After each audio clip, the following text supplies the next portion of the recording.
we have to actively decide to engage in spiritual warfare. Spiritual warfare is very real and it's very necessary.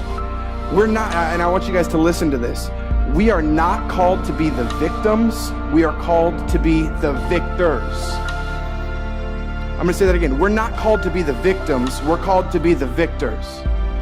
We are not fighting for victory, but rather we are fighting in victory.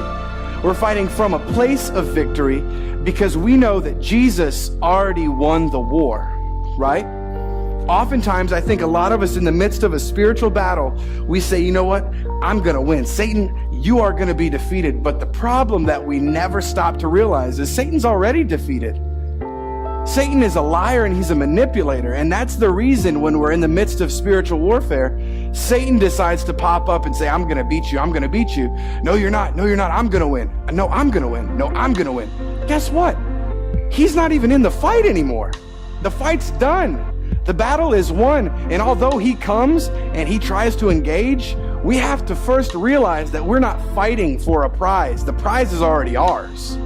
We already have the victory. We already have the power. We just have to use the power.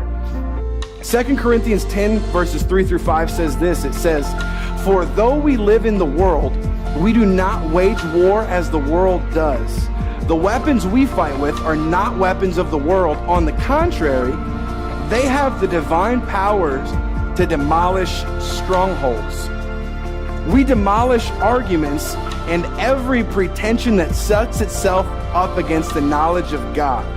And we take captive every thought and make it obedient to Christ.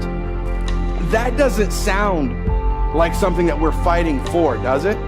Does it sound like we're fighting for the right to beat this spiritual warfare? When Satan's attacking us, reading this scripture, it says here, we do not fight with weapons of the world. We have the divine power to demolish strongholds. Yeah, we can fight. We can knock Satan back down, but at the end of the day, we have to fight with the realization that we've already won. We've already got the victory. We don't have to keep our eyes on, I gotta win, I gotta win. Christ has already won for me. It's not about you. It's about what Christ did through you and what Christ is going to do in you.